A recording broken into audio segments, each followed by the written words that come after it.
Yeah. Reverting to Islam is one thing, preaching another. Why preach? I don't know if I ever characterized myself as a preacher. I think it's other people.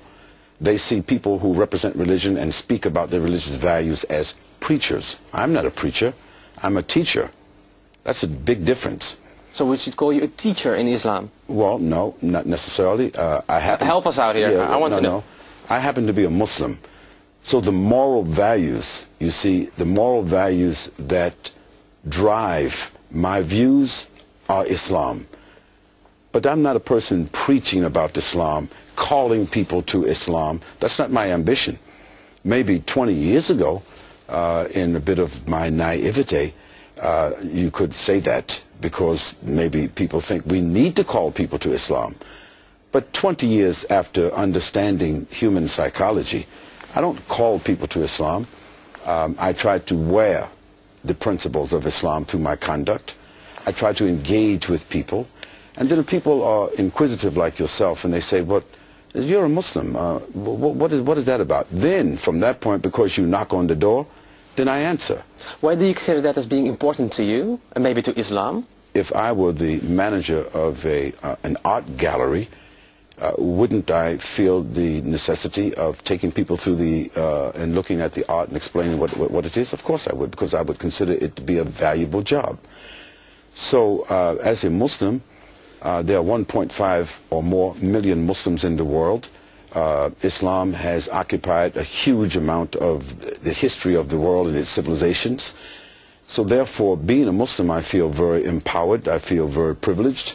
And so it is a part of my life that when people inquire about it, I have to have the answers, and I do. We looked up at some sensational and hostile reports about you we could find on the internet. And for once and for all, could you respond by saying if it's true or false? Yeah, so we finally know. Do I have to say true or false, or can I just answer? True or false, and then you can tell me more about that. You claim that AIDS was invented at a US governmental lab. Well, Abdullah, I think that if any one of us was to just exercise a bit of our research capabilities over the internet or otherwise, or go to a public library, you'll find out that the conspiracies and the background on AIDS is very diversified. There's a lot of information out there. And one of them is that it was created by a governmental lab in the US. No, not just one of them, but there is a very principal amount of forensic information that leads to Fort Detrick, that the World Health Organization, the Center of Disease Control, and the names like Mr. Robert Gallo and the Detrick Memorandum. So it's true? Well, we're not going to say it's true. We'll just say that when there is forensic evidence, when there is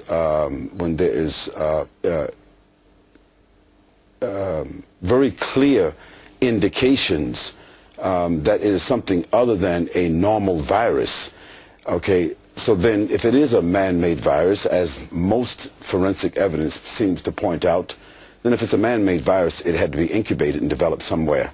It had to be launched based upon some kind of a schedule. So now, that's not my theory. But you believe in the evidence? No. It is evidence that I have to consider. And when people ask, we have to consider both sides of the coin. Because if people were to just treat it like it's some kind of a medical phenomena, then I think that's only one side of the coin. But if we look on the other side of the coin, then we may be able to see something a little bit different. So you're still thinking about it? Still looking up? Well, I'm still researching, but I have my own subjective feelings about it. Good. Second one. You say the Quran permits wife beating. I never said that. So it's false? Of course it's false. The Quran doesn't say anything about wife beating. Out of the 6,626 verses of the Quran that I've read repeatedly, I don't see anything there about wife beating. The Quran mentions a phrase in Arabic, yadribuhunna, and you're an Arab, so I think, yadribuhunna. Now this terminology can mean a number of things in language. For instance, God says, daraba lahum. The Quran speaks, God says, daraba lahum. He doesn't mean beat them. He says, and strike for them a parable. See, so make a parable for them. Point out something for them. put a proposition for them. So there are people who translated it as being leave them. Yeah, exactly. Like a cooling down moment. That's correct. So there are a number of ways to approach that terminology, but I think the best approach is the approach of our Prophet Muhammad, peace and blessing upon him, because as a father, as a husband, he's our ideal.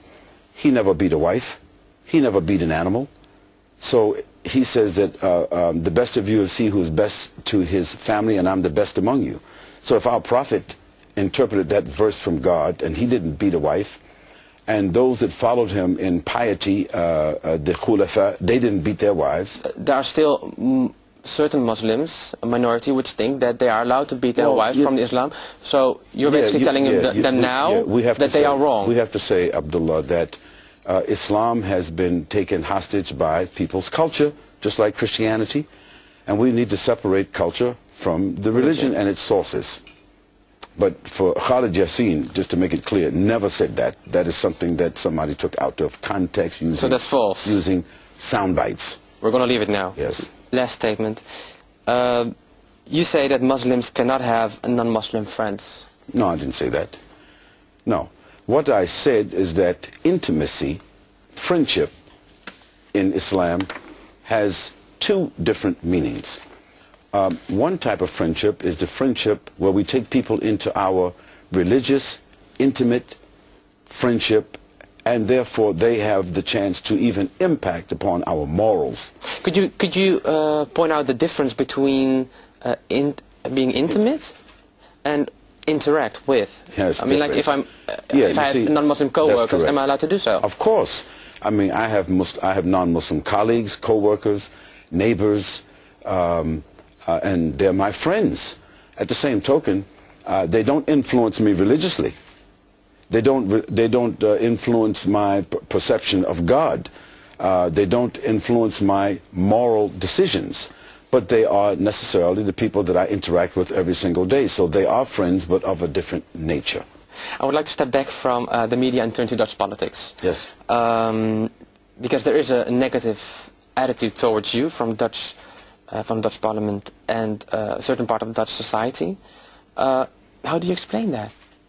Well, Abdullah, the person, because I don't want to use a paintbrush to speak about the Dutch Parliament. I didn't hear many people in the Dutch Parliament speaking negatively about me or Islam. I heard one particular person, and I think his voice is probably clearer and more blatant than all others, is that Mr. Geert Wilders. If I'm pronouncing his name correctly. He's a public servant who has some very blatant bias, prejudice against Islam and Muslims. Now, probably in a public interview or a public forum, we could probably get into his head and find out why. But that's the voice I heard. Now, I think Mr. Wilders has to speak for himself because he doesn't know me. He doesn't know my background. And he certainly doesn't know anything about the Quran or about Islamic civilization. But nevertheless, he's a person that's holding public trust. But do you call him ignorant? No, I wouldn't call him ignorant. I'd say that Mr. Wilders is a protagonist. I say that Mr. Wilders is manipulating and exploiting public fear. I say that Mr. Wilders is seeking to cement himself in his position by fanning this kind of dissent among the Dutch public. So, asking the Minister of Justice, Heer Balin, to block you from entering Holland is not about you in person, but about his fear for Islam. Is that correct? Not his fear for Islam. Is to prevent anyone that he thinks may be able to speak intelligently about Islam so as to cast a totally different view about Islam and Muslims to the Dutch public. He wants to dominate the view that people have about Islam and Muslims. So he wants to prevent any other kind of view that would come forward intelligently. If I were a Dutch citizen and Muslim, I would, or for that matter, a God-fearing person, I would be very concerned about Mr. Wilders and his party in particular.